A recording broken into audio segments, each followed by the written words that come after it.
Crach! Les usines sont à l'arrêt. Le bonus écologique est annulé. Les voitures électriques ne se vendent...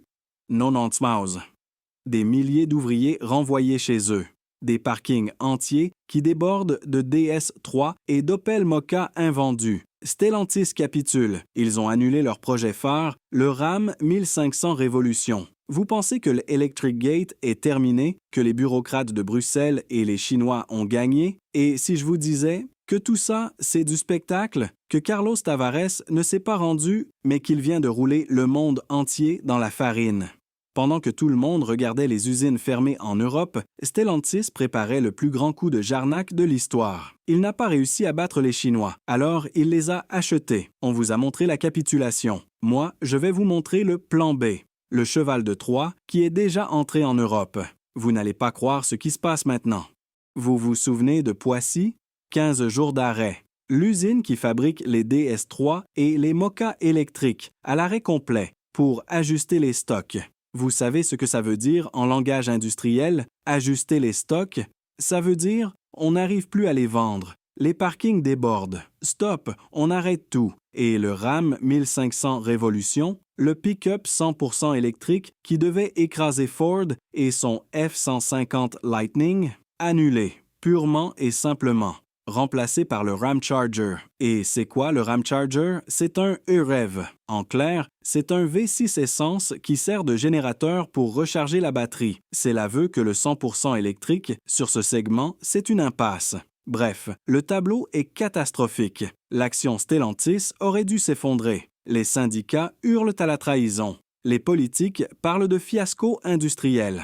Mais attendez une seconde. On parle de qui, là? On parle de Carlos Tavares, le cost killer, le mec qui a ressuscité PSA d'une quasi-faillite, le mec qui a fusionné avec Fiat Chrysler pour créer le monstre qu'est Stellantis, une machine à cash. Vous croyez vraiment que ce type-là, un des patrons les plus calculateurs et froids de la planète, s'est juste planté, qu'il a investi des milliards pour rien? Non. Ce que vous avez vu, ce n'est pas un échec. C'est un écran de fumée. C'est la première phase d'un plan machiavélique. Depuis le début, Tavares le dit, mais personne ne l'écoute. Il dit « L'électrification forcée imposée par Bruxelles est une aberration. Ça va nous mettre dans le mur. Ça va ouvrir un boulevard aux Chinois. » Il l'a dit 10 fois, 100 fois. On l'a traité de dinosaure. Sauf qu'il avait raison.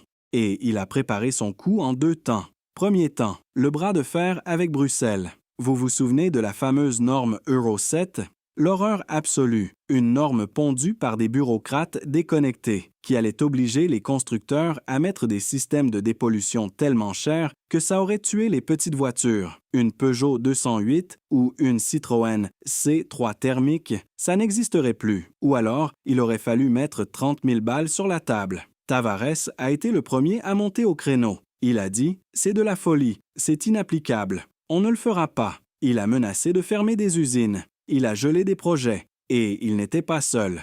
Les Allemands, notamment BMW et Porsche, ont fait pareil. Porsche, qui pousse comme un damné pour ses carburants synthétiques, c'est e-fuel. Ils ont mis une pression monstre sur le gouvernement Scholz. Et que s'est-il passé? Bruxelles a cédé. En rase campagne. La norme Euro 7, la version finale qui a été votée, c'est une blague. C'est à peine un Euro 6E.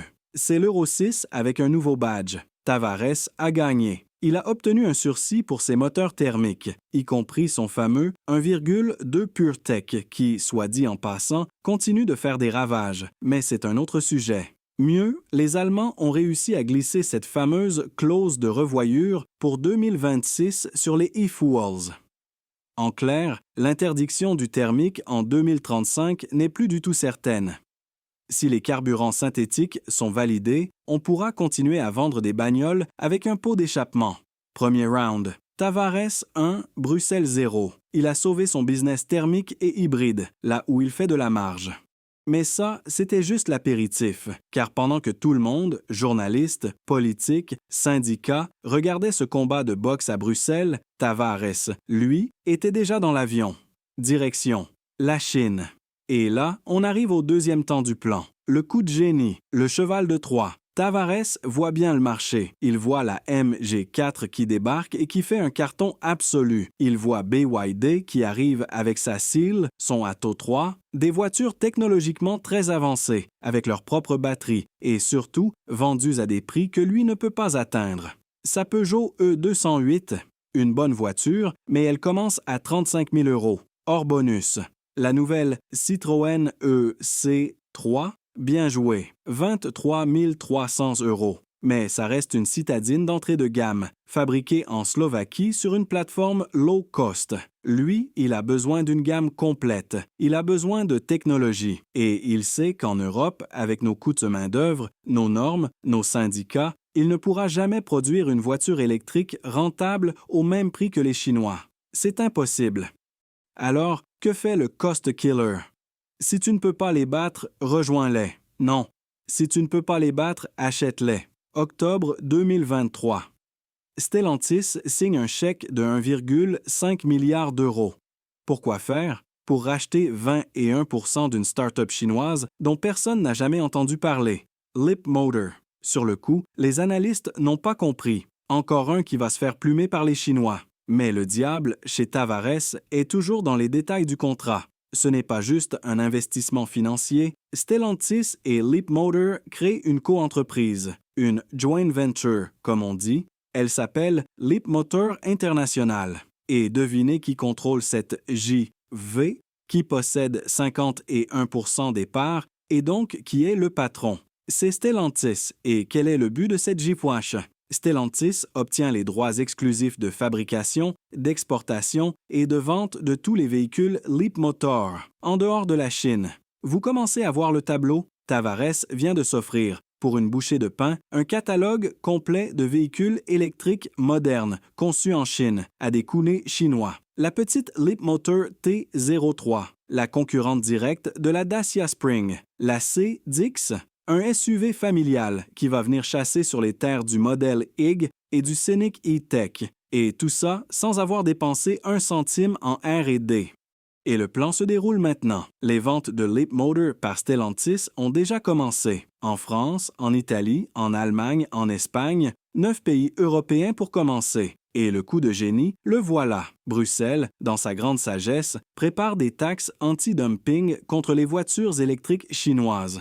On parle de 20%, 30% pour protéger notre industrie. Vous voyez venir Tavares? Lui, il s'en fiche, parce que grâce à sa JV, il a le droit de fabriquer les Leapmotor où il veut. Il va pouvoir les fabriquer en Europe, dans ses propres usines. Pourquoi pas à Mirafiori, en Italie, où les syndicats sont en panique, ou en Pologne. Il prend la technologie chinoise, il la construit en Europe avec des salaires européens. Ajusté par le cost killer, évidemment, il colle un badge Made in Europe dessus et il évite toutes les taxes. Il utilise la technologie chinoise pour inonder le marché européen et concurrencer les autres Chinois, comme BYD et MG. C'est absolument brillant et c'est d'un cynisme total. Le Electric Gate n'était donc pas un échec pour tous. C'était un pivot stratégique, un coup de billard joué par Tavares. Il a transformé la défaite de l'électrification européenne en victoire financière. La manœuvre, phase 1. Arrêter l'hémorragie. Stopper les frais sur ces électriques invendus. DS3 Moka. D'où l'arrêt de Poissy, du Damage Control. Phase 2. Faire plier Bruxelles pour sauver son business as usual. Gagner la bataille de l'Euro 7 et remettre en cause 2035 pour sauver le thermique et l'hybride, là où il fait son trésor de guerre. Phase 3. Utiliser ce trésor. Pendant que VW et Renault s'enlisaient, Tavares a pris un raccourci, la Chine. Il s'est offert Leapmotor. Il n'a pas acheté des usines. Il a acheté ce qui lui manquait, une technologie EV low-cost mature, développée à des coûts imbattables. Il a laissé les Chinois faire la R&D pour simplement cueillir les fruits. Le cheval de Troie est dans la place. Les futures voitures chinoises badgées Leapmotor rempliront les poches de Stellantis. Le comble du cynisme? Il va peut-être les fabriquer en Europe, à Mirafiori ou Tichy, pour contourner les taxes anti-dumping. Il utilisera des ouvriers européens pour assembler des voitures conçues à Hangzhou. Le coup de génie? Délocaliser le cerveau, pas les bras. Oui, le Electric Gate, l'échec de l'électrification forcée, est réel. Les clients ont dit non aux voitures à 40 000 €, non à ces gouffres financiers. Le client a tranché. Mais le grand perdant, ce n'est pas Stellantis, c'est l'industrie européenne. C'est l'ingénieur français ou allemand, en concurrence avec un ingénieur chinois, dans sa propre entreprise. Le grand perdant, c'est l'ouvrier de Poissy. Son usine est à l'arrêt, pendant que son patron importe la technologie qui le remplacera. Tavares a sauvé l'entreprise Stellantis, mais il a sacrifié l'industrie européenne sur l'autel de la rentabilité. Il n'a pas joué le jeu de Bruxelles. Il a créé ses propres règles. Tavares n'a pas capitulé. Il a juste changé d'armée.